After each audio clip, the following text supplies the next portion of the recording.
안녕하세요. 버닝TV 운영자 NC스입니다.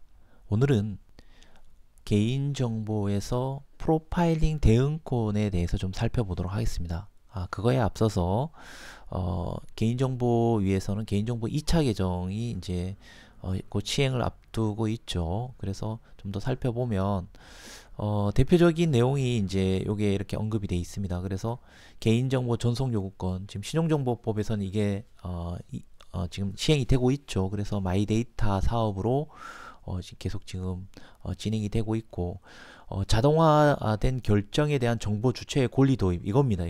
요게 이제 GDPR에서 이야기하고 있는 프로파일링 대응권이라는 형태로 보게 됩니다. 그래서 산업적 효용과 정보 주체, 효용과 정보 주체 권리 간 균형을 고려해 자동화된 결정에 대한 거부권 및 설명 요구권을 도입하되 적용 범위를 명확히 했다.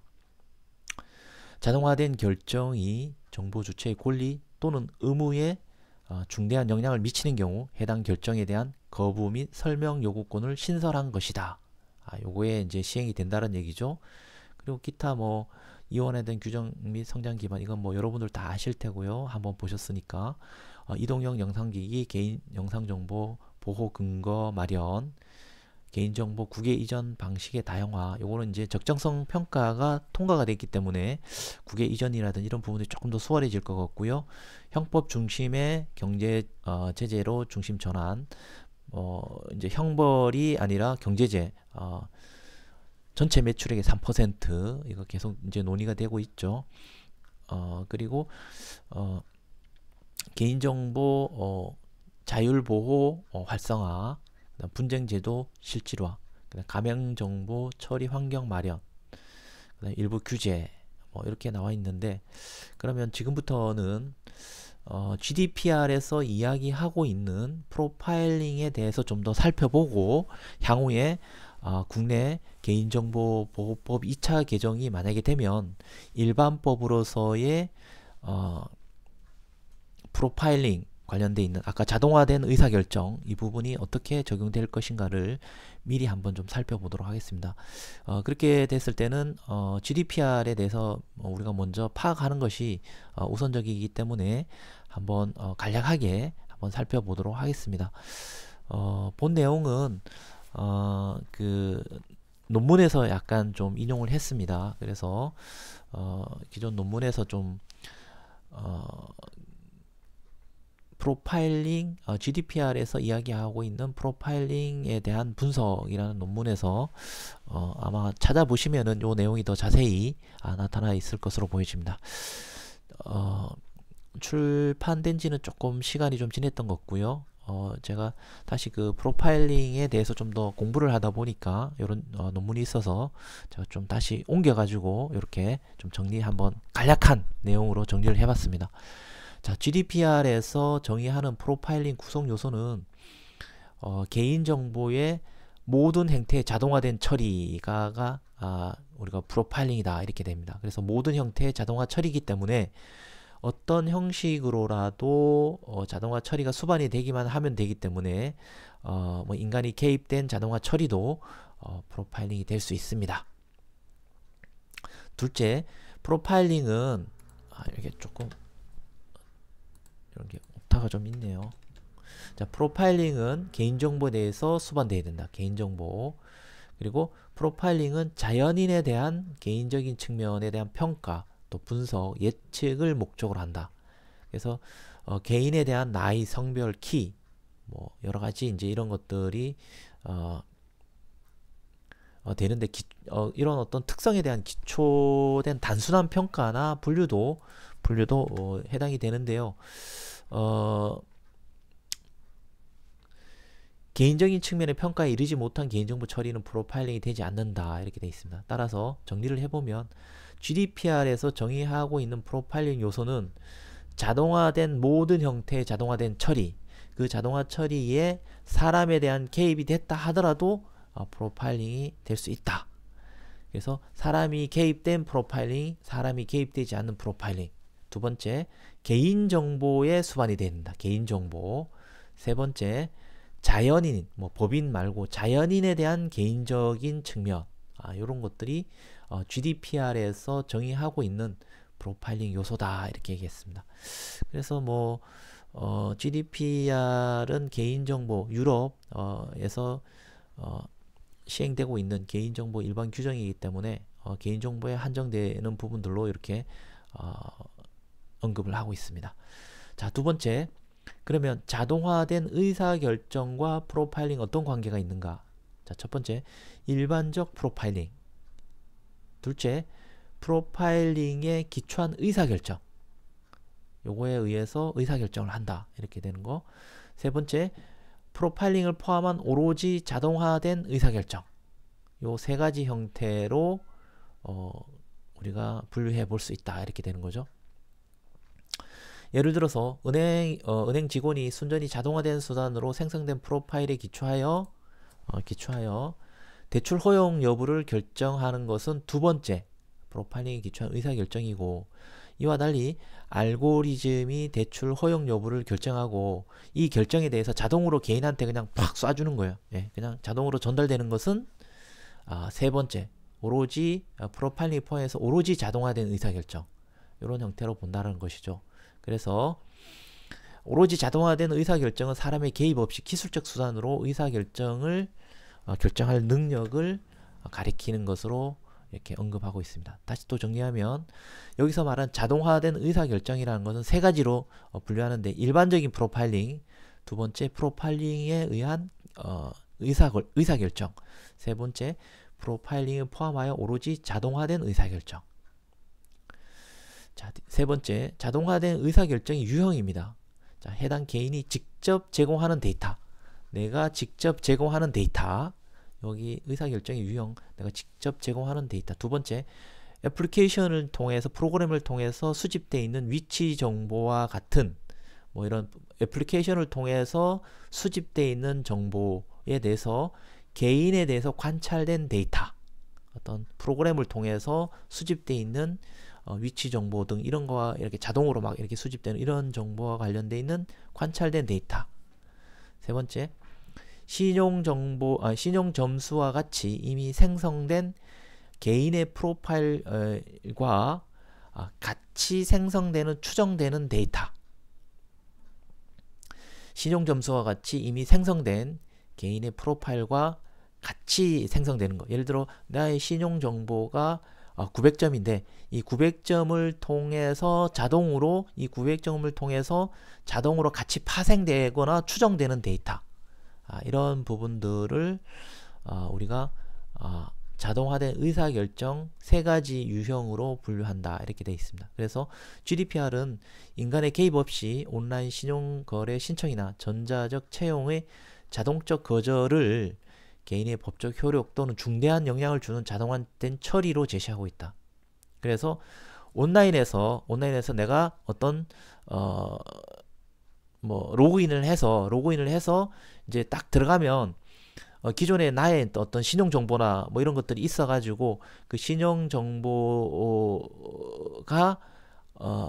그냥 로그인만 하면 당신은 온라인 신용거래 신청을 했을 때에 인간의 개입 없이 신용거래를 할 수 있다, 할 수 없다를 그냥 바로 이렇게 알려주는 이런 경우라든지, 또 우리가 요즘에 AI 면접이 많이 있지 않습니까?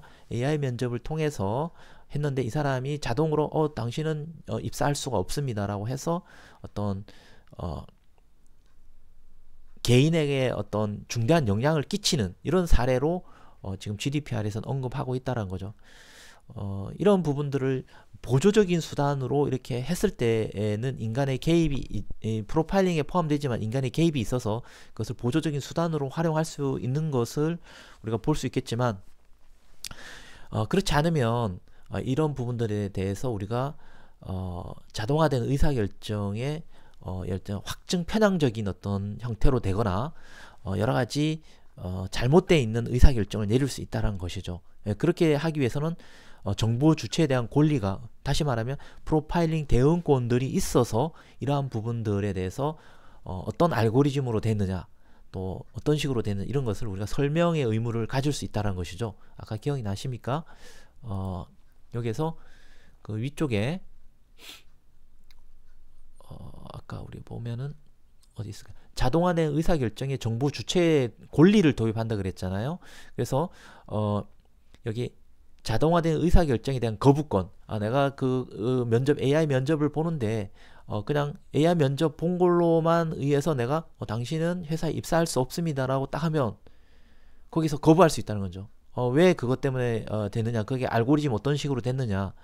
거부한 부분들이 무슨 이유 때문에 거부가 됐느냐? 이런 것에 따른 거부권과 설명 요구권을 도입하면서 그 범위를 명확히 했다라고 이렇게 되어 있습니다. 그리고 자동화된 의사결정이 정보 주체의 권리 또는 의무에 중대한 영향을 미치는 경우, 여기 중대한 그대로 GDPR에 있는 내용들을 그대로 가져왔죠.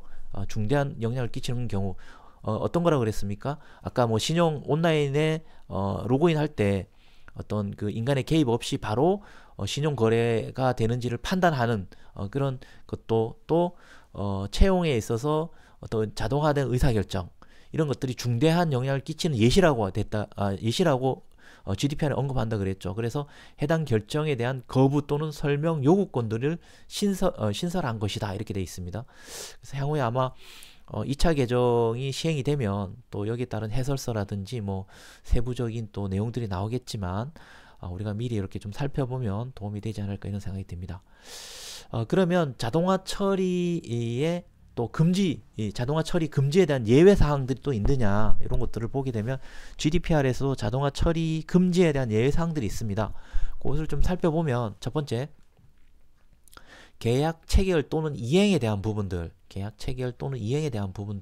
두 번째 또 유럽 국가, EU 또는 회원국의 법의 허용이 되어 있는 부분들은 이런 것들은 자동화 처리 금지에 대한 예외사항으로 된다. 그리고 정보 주체의 명시적인 동의가 있으면 이런 부분들을 예외사항으로 된다.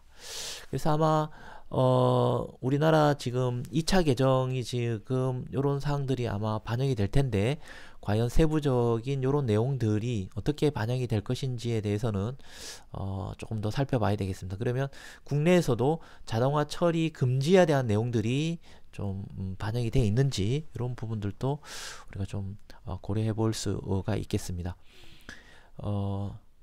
개입이 주체 또는 평가자는 그 결정을 변경할 수 있는 권한을 또 가져야 됩니다.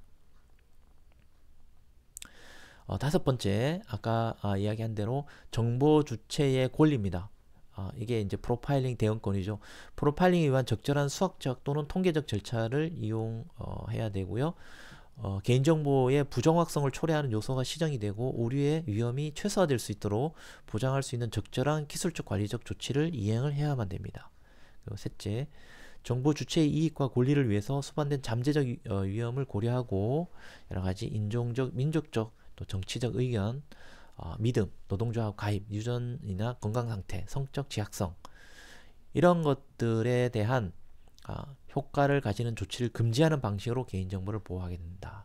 뭐 이런 부분들은 우리가 그 민감정보에 해당이 되겠죠. 이런 민감정보에 대해서는 자동화된 의사결정이나 이런 부분들에 대해서 개인정보를 보호할 수 있는 정보 주체의 권리를 가지도록 이렇게 언급을 하고 있습니다.